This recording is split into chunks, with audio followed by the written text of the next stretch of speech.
Hi, friends. I'm sorry I'm not with you today in person, but I really appreciate that you're understanding and you're letting me do the Mrs. Berry show on video instead. I hope you're not really expecting like a Saturday Night Live sketch because I'm not going to live up to your standards. But anyway, happy Friday! Woohoo! And I also want to wish a very happy birthday to Gabby in E-Block. And we will affirm you on Tuesday, okay? Okay, so here's what you need today. You need your book, obviously. You need something to take notes on. These are my notes. You need your own notes. And you need a pen. And you need your cat. This is Coco.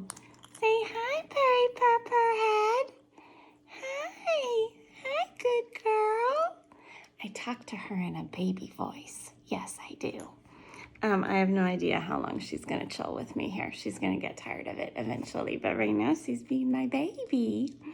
Okay, so anyway, here we go. We have 3 chapters to cover. My phone is probably going to tell me that it doesn't have enough storage space, and then I'm going to like curse and stuff, but I'll try not to. Okay, so starting with waiting between the trees. Here we go. So that chapter is about Ying Ying. We learn a lot more about Ying Ying's background in this chapter. First question for you. What do the gold and black stripes of the tiger represent? Remember, Ying Ying describes herself as a tiger. The gold stripes represent her fierceness. Oh, Coco's getting a little fierce herself. And the black stripes represent her cunning, right? So she's got the gold stripe side, which is the fierce side, the side that's ready to leap. And she's got the black stripe side, and that's the cunning side. That's the patient side. That's all on page 282. Yes, I have to put the cat down because it's difficult to open my book for annotations when I have a cat in my lap. Okay, so page 282. Here we go. 3rd paragraph down. Then she told me why a tiger is gold and black. It has 2 ways. The gold side leaps with its fierce heart. The black side stands still with cunning, hiding its gold between trees, seeing and not being seen, waiting patiently for things to come. I did not learn to use my black side until after the bad man left me. Now that, of course, the bad man is a reference to Ying Ying's first marriage, which we learn about in this chapter.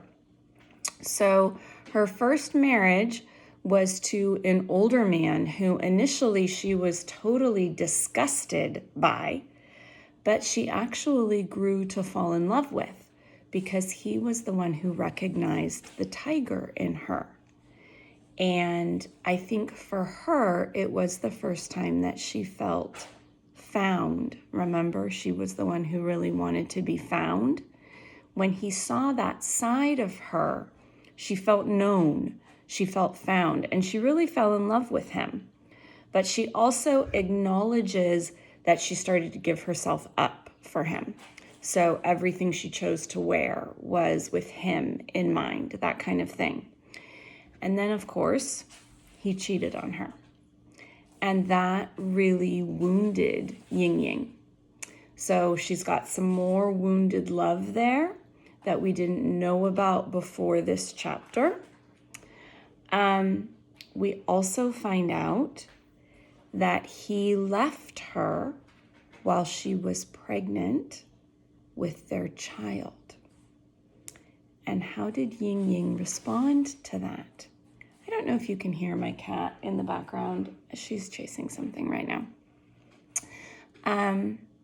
Ying Ying responded to that by choosing to abort the child. And she basically did it out of spite because she was so angry at her husband for leaving her. But that's more wounded love now that we know that she has a child who she aborted. After the abortion, She spent 10 years in the country in the country living with a cousin, a very poor cousin. And it was sort of just 10 years of meditating, figuring out who she was, waiting. That was the black side, waiting patiently between the trees. And then she went to the city and she went to work as a shop girl, and that's where she met Clifford St. Clair, who is Lena's father. Now, does she really love Clifford? Because the way that she describes their relationship, it just doesn't seem passionate at all. Certainly not like her first relationship. So if you go to the early 280s, hang on, like 284, she says, Saint courted me for 4 years in his strange way. He was clean and pleasant, but he smelled like a foreigner. I was not unkind, but he was catchy, too polite. He bought me cheap gifts, a glass figurine, a prickly brooch of cut glass, a silver-colored cigarette lighter. Saint acted as if these gifts were nothing, as if he were a rich man treating a poor country girl to things we had never seen in China. But I saw his look as he watched me open the boxes, anxious and eager to please. He did not know that such things were nothing to me, that I was raised with riches he could not even imagine. I always accepted these gifts graciously, always protesting just enough, not too little, not too much. I did not encourage him. But because I knew this man would someday be my husband, I put these worthless trinkets carefully into a box, wrapping each with tissue. I knew that someday he would ask to see them again. That's the black stripes, the cunning side. So there's not really any passion there. Why does she choose to marry Clifford? She waits until she gets a letter letting her know that her first husband is dead. He's actually been murdered by one of the many women that he fooled around with. He finally found one who gave as good as he did.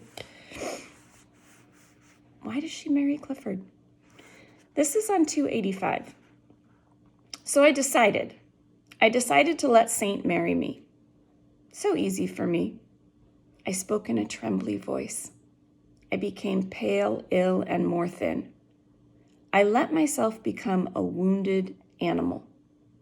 I let the hunter come to me and turn me into a tiger ghost. I willingly gave up my chi, the spirit that caused me so much pain. It's as if Ying Ying is saying that she is to blame for what happened with her first husband. It's as if she's saying that her fierce spirit, the fierce spirit that allowed her to fall so deeply in love with him, that is what is to blame. That spirit caused her so much pain. It got her that man, it got her pregnant, and then he left. It's like she thinks she's to blame. So that's why she marries Clifford. She gives herself up to him. She doesn't want to cause herself any more pain. She thinks if she just becomes this ghost of her former self, she won't cause any more pain. And she goes to the West and she says she lives as a ghost. Bottom of 285. How could I not love this man? But it was the love of a ghost.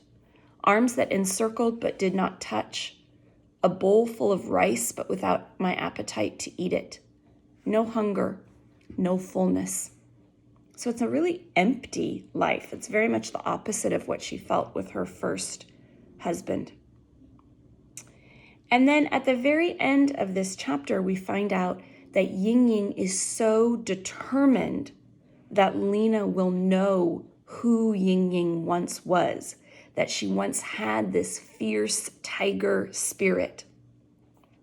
This is what is written on page 286. Now I must tell my daughter everything, that she is the daughter of a ghost. She has no chi. This is my greatest shame. So this is what I will do. I will gather together my past and look. I will hold that pain in my hand until it becomes hard and shiny, more clear. And then my fierceness can come back. My golden side, my black side. I will use this sharp pain to penetrate my daughter's tough skin and cut her tiger spirit loose. She will fight me because that is the nature of two tigers. But I will win and give her my spirit because this is the way a mother loves her daughter. So why is Ying Ying so determined that Lena will know who Ying Ying once was? Well, first of all, because she's ashamed that she gave up her chi, her spirit, and she hasn't passed it on to her daughter. So she feels like she's made a mistake there. She wants to cut that tiger spirit loose in Lena. She feels like it's there and it needs to be cut loose. What's really interesting is she says she knows that they will fight as two tigers do, but this is the way a mother loves a daughter. It's as if conceptually fighting is a sign of love. And I think that's so interesting because we have seen so much conflict between the mothers and the daughters throughout this novel. And so it's interesting to reframe that as, is that a sign of love? Is that conflict actually a sign of two strong personalities fighting each other? Not weak, subservient, quiet women in a corner, but actually strong personalities butting up against each other. That is an interesting thought. Okay, so, and then we go to the next chapter, which is Double Face. Double Face is all about Lindo, okay? Lindo is Waverly's mom. Remember, Lindo is the Red Candle chapter. Lindo is the one who was married off to Tian Yu when she was really young. This chapter is more about Lindo's desires for Waverly as a child. And she says, this is on page 288, Lindo says that she wanted Waverly to have the best combination. And in Lindo's opinion, that was American circumstances and Chinese character. And if you look at page 288, Lindo describes what she thinks are American circumstances. She says, I taught her how American circumstances work. If you are born poor here, it's no lasting shame. You are first in line for a scholarship. So it's not like the Chinese class system where it's like if you're born poor, you're identified as a poor person and you're going to be poor your whole life. In America, you can move between classes, right? You've got social mobility. And then she says, if the roof crashes on your head, no need to cry over this bad luck. You can sue anybody. Totally true in America, right? We are a very litigious society. We're always out to get what we think we deserve. Okay, not like the Chinese society where, at least in the early 20th century, the women in the Chinese society just took what they were given. They didn't stand up for themselves. They didn't have a voice. They didn't think they had options. In America, it's very different. So she wanted her daughter to have those American circumstances, right? Options, a voice, the ability to speak up for herself. But she still wanted Waverly to have the Chinese character. And in the next paragraph, she describes the Chinese character. How to obey parents and listen to your mother's mind. How not to show your own thoughts, to put your feelings behind your face so you can take advantage of hidden opportunities. Why easy things are not worth pursuing. How to know your own worth and polish it, never flashing it around like a cheap ring. That's the Chinese character. But then Lindo realizes that American circumstances and Chinese character, they don't go together. She says earlier on page 288, how could I know that these two things do not mix? So that leads us to the question, why? Why don't they mix? Why don't American circumstances and Chinese character mix? And I would say it has a lot to do with the American sort of frontier spirit. This idea that in America it's ours for the taking, right?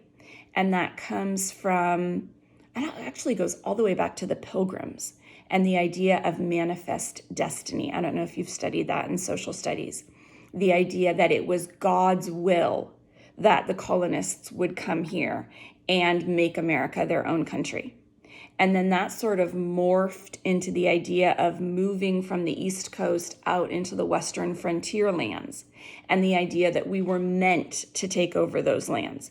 And of course, we totally abused that idea. We pushed Native Americans off of their lands and forced them onto reservations. I mean, for years, we've misused the idea that we're in charge and it's all supposed to be ours.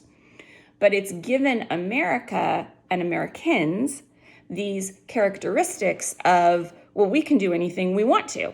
We can make anything happen that we believe is possible. If we dream it, it can happen. And that doesn't go along with these Chinese characteristics of humility, right? Of acknowledging that your parents are in charge and you should obey what they say, and you should keep your thoughts to yourself, and you should wait quietly and look for opportunity. Americans are out there. We express ourselves. We seize the opportunity. We don't wait for it. So those two things don't mix. And Lindo's saying she didn't realize that. She didn't know that it wouldn't work to try to raise a child in America with Chinese characteristics. Then Lindo goes into talking about going to the beauty salon to get her hair done for Waverly and Rich's wedding. And that leads to her reminiscing about her mother telling her as a child about how she could look at her body parts and sort of tell her fortune based on what her earlobes looked like, what her nose looked like, what her chin looked like. And we see a lot of Chinese superstition embedded into that conversation. We also learn a lot more about Lindo's background, what happened to her after she got out of her marriage with Tian Yu. So we learn that, and this is on the bottom of 292, we learn that she paid an American-raised Chinese girl in Peking to show her how to survive in America, because clearly Lindo's plan was to immigrate. And this American-raised Chinese girl, for money, gave Lindo lessons in how to be a Chinese person in America. Remember that the title of this chapter is Double Face, right? So this is Lindo learning how to put on her American face in America. And so basically, this American-raised Chinese girl in Peking teaches Lindo how to lie. Remember deceit as a survival skill?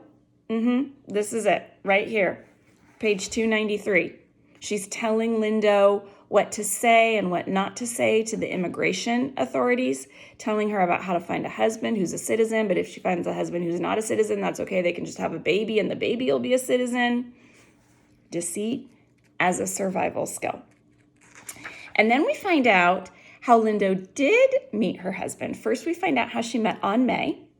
They met working at a fortune cookie factory. Remember when I taught you about fortune cookies and how they're not really a Chinese thing? And it's interesting because Lindo and An Mei just think it's ridiculous. Like, they work at this fortune cookie factory, but they just think the whole thing is ridiculous. They look at the fortunes that go in these fortune cookies and they're like, Chinese people don't say this. Why do Americans think Chinese people say this? Because Americans don't really understand Chinese culture. And that's one of the themes of this entire book, that these American-raised daughters don't understand their Chinese culture. Hello. So Lindo and An Mei become friends, and then An Mei basically sets Lindo up with her husband.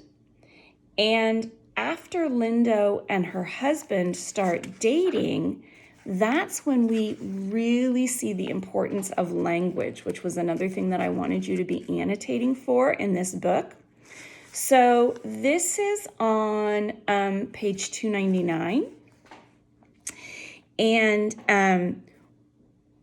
Lindo is amazed that An Mei has set her up with someone who's Cantonese. Because in Lindo's mind, still back in China, she could never date someone who's Cantonese because she's not Cantonese. But An Mei's like, hello, you're in America now. You can date whoever you want to. So this is page 299. I knew something was not right when I saw him. He was Cantonese. How could An Mei think I could marry such a person? But she just said, we are not in China anymore. You don't have to marry the village boy. Here, everybody is now from the same village, even if they come from different parts of China, which is so true when you think about how Americans look at Chinese people. Like, we just think, oh, they're Chinese. We don't recognize that, oh, are they from Canton province? Are they from Hong Kong? Are they from Shanghai? We don't see those distinctions, which are very important to people within China. So we were shy at first, your father and I, neither of us able to speak to each other in our Chinese dialects. We went to English class together, speaking to each other in those new words and sometimes taking out a piece of paper to write a Chinese character to show what we meant. At least we had that, a piece of paper to hold us together. Do you see the double entendre there? It's actually like a triple entendre. So she's saying they would write Chinese characters on a piece of paper to communicate, and that piece of paper held them together in their relationship. But what do we say when people get married? They have a piece of paper that holds them together, their marriage license. But what was it that Lindo used to propose to her husband? A piece of paper, the slip in a fortune cookie. So it's like a triple entendre there, which I love. I love when authors do that. But it's hard to tell someone's marriage intentions when you can't say things aloud. All those little signs, the teasing, the bossy, scolding words, that's how you know if it is serious. But we could only talk in the manner of our English teacher. I see cat. I see rat. I see hat. So think about that. Think about what it would be like to date someone and not be able to speak their language. In this particular instance, Lindo and Tin, they got around it by sort of pantomiming to each other by using gestures. And in a way, it drew them closer together because they had to work harder to figure out what the other meant. It wasn't easy. It involved some dedication. They had to invest. And in that way, they did know that they were serious about one another because of the investment. And then, of course, Lindo proposes to Tin using the slip from a fortune cookie, which I just love. I love that she is the one that proposes to him because that is so American, right? Like, that would never have happened in China. I love that she uses the fortune cookie slip to do it because that's a totally American invention. That's not Chinese at all. So I think that's really interesting too. They get married, and Lindo tells us some more about their early marriage. This is on page 301. 1 month later, we had a ceremony in the First Chinese Baptist Church where we met. And 9 months later, your father and I had our proof of citizenship, a baby boy, your big brother Winston. I named him Winston because I liked the meaning of those two words, importance of language again. Wins ton. I wanted to raise a son who would win many things, praise, money, a good life. Back then, I thought to myself, at last I have everything I wanted. I was so happy. I didn't see we were poor. I saw only what we had. How did I know Winston would die later in a car accident? So young, only 16. So more wounded love in Lindo's background. She lost a teenage child in a car accident. We hear about Waverly's older brother, Vincent, who was named because his name sounds like win sent. And Lindo says at that point she was realizing maybe we don't have enough money. And so she named him Vincent because she wanted to win more money, win more cents. And then Waverly was born. And this is at the bottom of 301. After Waverly's birth, Lindo acknowledges that she really changed. I don't know what caused me to change. Maybe it was my crooked nose that damaged my thinking. Maybe it was seeing you as a baby, how you looked so much like me, and this made me dissatisfied with my life. I wanted everything for you to be better. I wanted you to have the best circumstances, the best character. I didn't want you to regret anything. So I think what's interesting about this is that it shows that Lindo really has some insight, like some introspection. She realizes that she has changed as a person. Like she was once much happier and she has become dissatisfied. And she thinks maybe it's from having a daughter because she sees Waverly's future and she's concerned that it won't be as good, as profitable, as successful, as easy as she had hoped. And then if you take that knowledge and you tie it into what we already knew about the way that Lindo behaved when Waverly was playing chess, now does that explain more about Lindo's behavior? She was deeply concerned that Waverly's life wouldn't be good enough. That's why she was pushing her so hard with the chess. That's why she became such a mean, overbearing chess mom, not a stage mom, but a chess mom, because she was worried that Waverly's life wouldn't be good enough because she was dissatisfied with her own life. So interesting. What does the chapter title mean? Double face. Well, it goes back to this idea of having two different faces. And in their case, it means having a Chinese face and having an American face. If you go to bottom of 302 and top of 303, Waverly and Lindo are looking at themselves in the mirror together. And Waverly says that they have the same nose and it makes them look devious. And Lindo doesn't know what devious means. And at the top of 303, Waverly says it means we mean what we say, but our intentions are different. And then Waverly says we're two-faced. But the way that Lindo thinks about it, she thinks about it as being her two different faces she presents to the world. Her American face and her Chinese face. She puts on her Chinese face when she's with her Chinese friends, when she's at the mahjong table, when she's with the Joy Luck Club. She puts on her Chinese face when she's in Chinatown shopping. She tries to put on her Chinese face when she goes to China, even though they know her there as no, you've been in America too long. But she puts on her American face in so many other circumstances in America. And they're different, right? They're different. The Chinese character is different than the American character, like we already talked about. Okay, so that's Double Face. And then that takes us to the last chapter.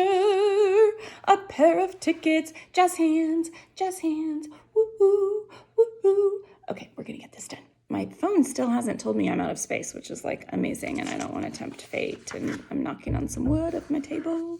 Okay, so a pair of tickets, here we go, last chapter, rock it out. All right, so Jingmei and her dad are in China, gonna find their roots, gonna meet Jingmei's sisters. They're actually making 2 stops. First, they are stopping in, I'm going to mispronounce this, Guangzhou, I think, Guangzhou, to see her father's aunt, who he has not seen in like 60 years. And then they are going to Shanghai to see Jingmei's sisters. Jingmei says at the beginning of the chapter that she realizes, this is top of page 305, but today I realize I've never really known what it means to be Chinese. And what she's understanding is that when she was growing up, and maybe even up until this point, living in San Francisco, to her, being Chinese has been the food that you eat, the holidays that you celebrate, the way that you wear your clothing, maybe the jewelry that you wear. It's very external. It's all of those, your physical appearance, right? It's all of those external signs. That, to Jingmei, has been what it means to be Chinese. And now that she's in China and she's beginning to connect to her roots, she's realizing, oh, I never knew. I never knew all along what it meant to be Chinese. And in this chapter, she's finally starting to figure it out. So we learn a lot more in this chapter about Su Wan's background. Okay. We learn about how resolutely she tried to find her daughters for years without telling her husband. She was trying to find her daughters, writing to people in China, trying to find someone who would be willing to try to track them down. And we learn that tragically, she did. Her schoolmate found them, made contact with them, but the letter from her 2 daughters arrived in San Francisco just after Su Wan had died suddenly of a brain aneurysm. And so Su Wan never got to read that letter. It was her husband who opened it.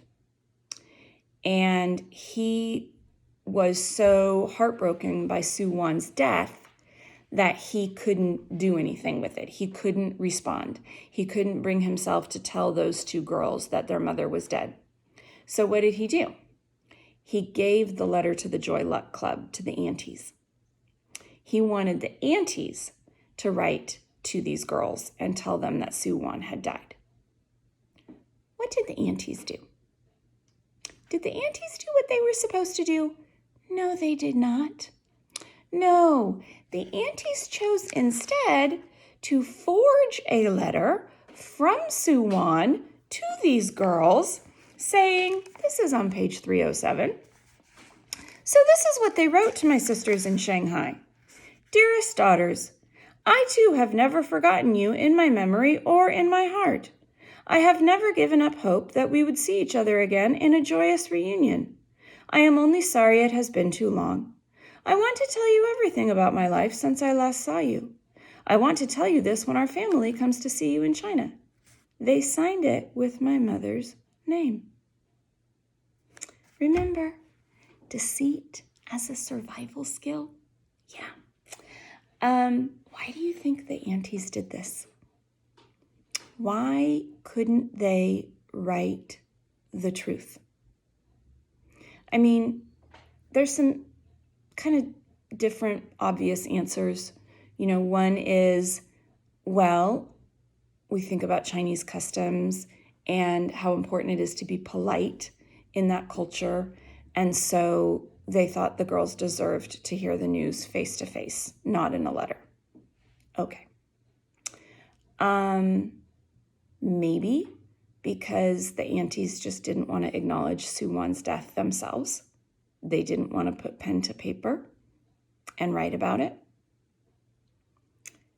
Maybe because they're thinking about when they die and someone having to tell their own daughters that news, and it just feels too heavy for them, and they want to pretend like they can live forever. Those words, I want to tell you everything about my life. I want to tell you this when our family comes to see you in China. Are those the hopes of the aunties being expressed? Not really Suwon's words. Are those really the aunties' words, what they want to tell their daughters? I want to tell you everything about our life. I want to tell you all of it when we're in China. I think maybe. But this leaves Jingmei totally terrified that she is going to get to Shanghai and disappoint her sisters, because her sisters will be expecting their mother, and then it will be Jingmei there. And she doesn't want that scene in the airport. She doesn't want the sisters to run off and want nothing to do with her because she feels like they were tricked. So she begs Lindo to write a new letter to the sisters explaining that Suwon is dead. And Lindo really doesn't want to do that until Jingmei says she is afraid that her sisters will blame her for their mother's death because Jingmei didn't appreciate Suwon enough. And it's not until she says this that Lindo is finally willing to write the letter. It's almost as if Lindo was waiting for Jingmei to arrive at that conclusion. We learn even more about Suwon's background as Jingmei and her father are traveling through China, and as they're talking to one another, and as Jingmei is reminiscing about things that her mother has told her. We learn that Suwon's entire family was killed when a bomb dropped on their house during the war. More wounded love for Suwon. She has no family left in China. They all died.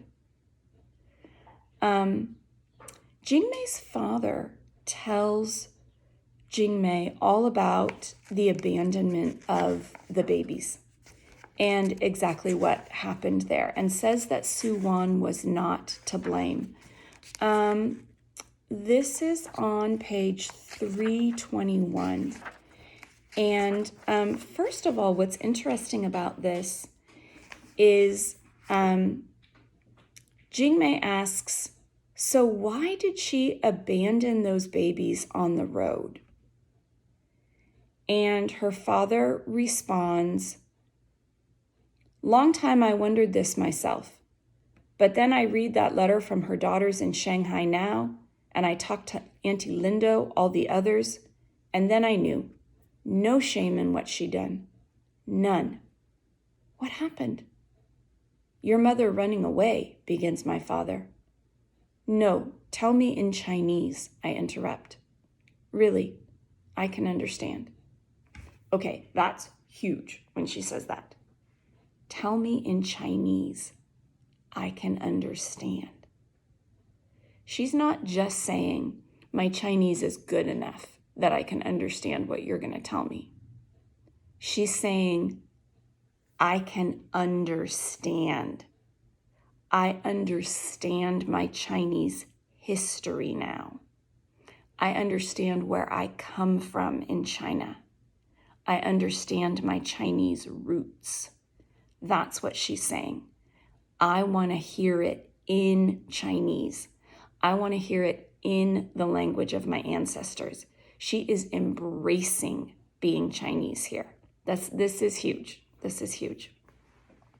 So then her dad tells her about it. And he tells her that Sue Wan was terribly sick with dysentery and she couldn't walk any further.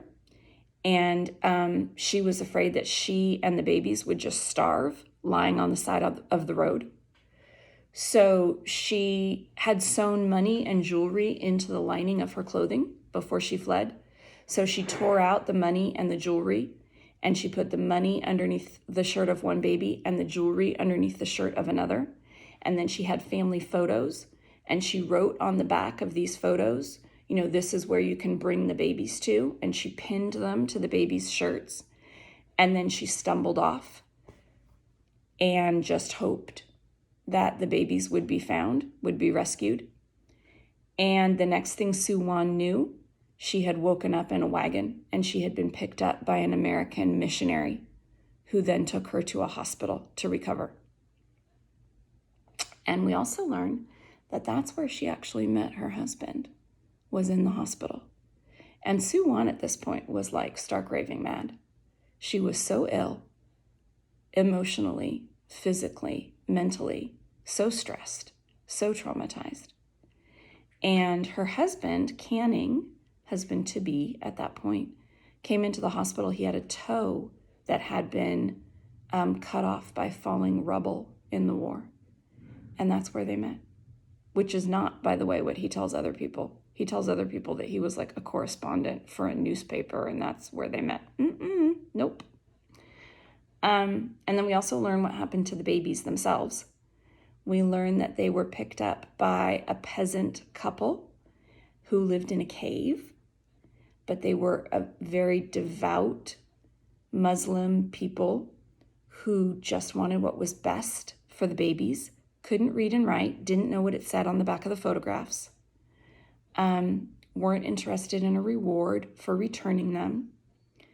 After the husband of the peasant couple dies, when the babies are now 8 years old, the mother does take them to that address that was on the back of the photos, but finds that the house is long gone. There's a factory there now. But what's important is that those two girls always knew that the people raising them were not their real parents. They knew, they were raised to know that their mother had made a tremendous sacrifice to try to save them.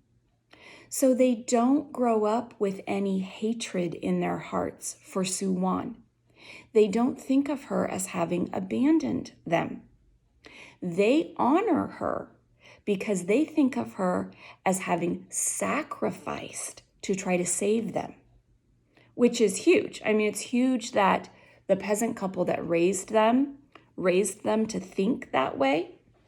And it's huge because it means that when they finally found Sue Wan, they wanted to know her. And now they want to know Jingmei. They want to make that connection with her because there's no bitterness there. Another thing that is so interesting to me, we find out the meanings of their names. So this is on page 320. We find out that the twins' names are Chuan Yu and Chuan Hua. Excuse me if I'm pronouncing that incorrectly. One means spring rain and the other spring flower because they were born in the spring. And of course, rain comes before flower, the same order the girls were born in. So sweet. Then we find out what Sue Wan's name means. This is fascinating. So this is on page 320. This is her husband talking. Sue Wan, he says, the way she write it in Chinese, it mean long cherished wish. But there is another way to write Sue Wan. Sound exactly the same, but the meaning is opposite. The first part look the same, never forgotten, but the last part add to first part make the whole word mean long-held grudge. So those are the two different meanings of Sue Wan's name. Either long-cherished wish or long-held grudge. So what is Su Wan's long-cherished wish? It's to find her daughters, right? It's to meet her daughters again. But what about the long-held grudge? Does that point back to the wounded love? Is that the hate that is merely an expression of wounded love? I don't know. But I thought that was fascinating. And then Jingmei asks what her name means. Now this part I don't buy. I'm sorry. You don't get to be 36 years old and never have wondered what your name means before.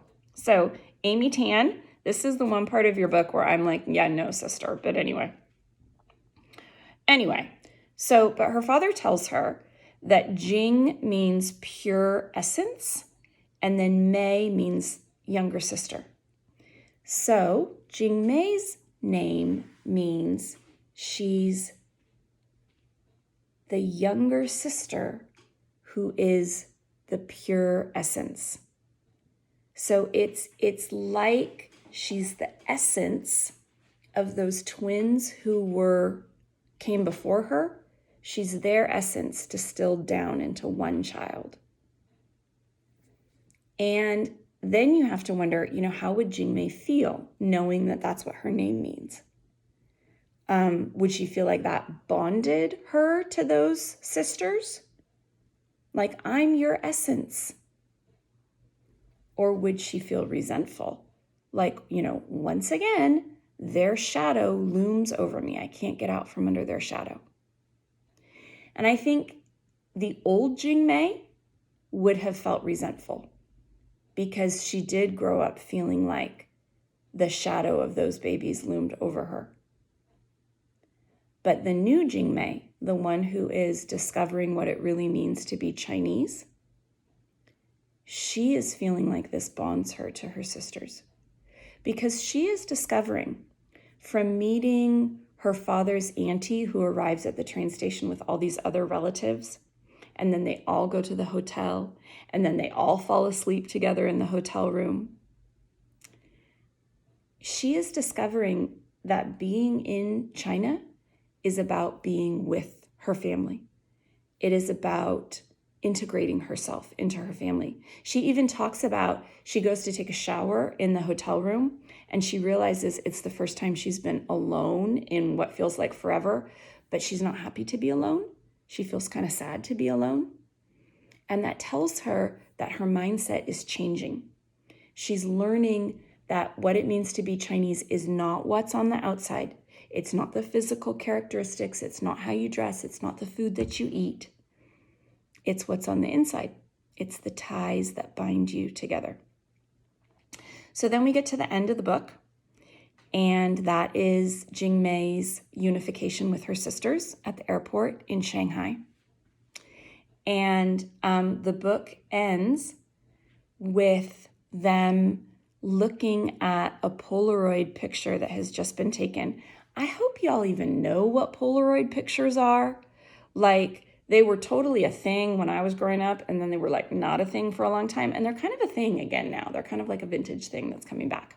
But you know what they are? They're those cameras, you take a picture, and it's actual film, and it pops the film out instantly. It's this square photo that comes out instantly, but you have to wait. It develops, like the photo develops in front of your eyes. It takes like a minute for it to appear. And so they're looking at this Polaroid picture, and as it appears, they are realizing that they all look like their mother. And this is their mother's long-cherished wish, that they would all be together in one photograph. And there you go. That's the end of the Joy Luck Club. You did it! Woohoo! This video is 49 minutes at this point, which means it's probably too long for you to watch in class, which means you probably are finishing it at home, which is totally fine because who doesn't want to spend part of her weekend with Mrs. Barry? I mean, come on. Okay, so you are going to come to class on Monday or Tuesday, depending on what your block is. And you are going to, I would recommend still bringing this book, but you also need to bring your binder because we are going to start reviewing for the final. So bring your binder, bring your book, bring something to write with, bring maybe some paper to take some notes. These are all good things that we bring to school because we are prepared students. And also, I will be in, if you've even gotten this far in the video, I will be in 513 at lunch today. If you have any questions, anything you want to share with me, want to chat about life, I will be there. Okay, thank you for listening.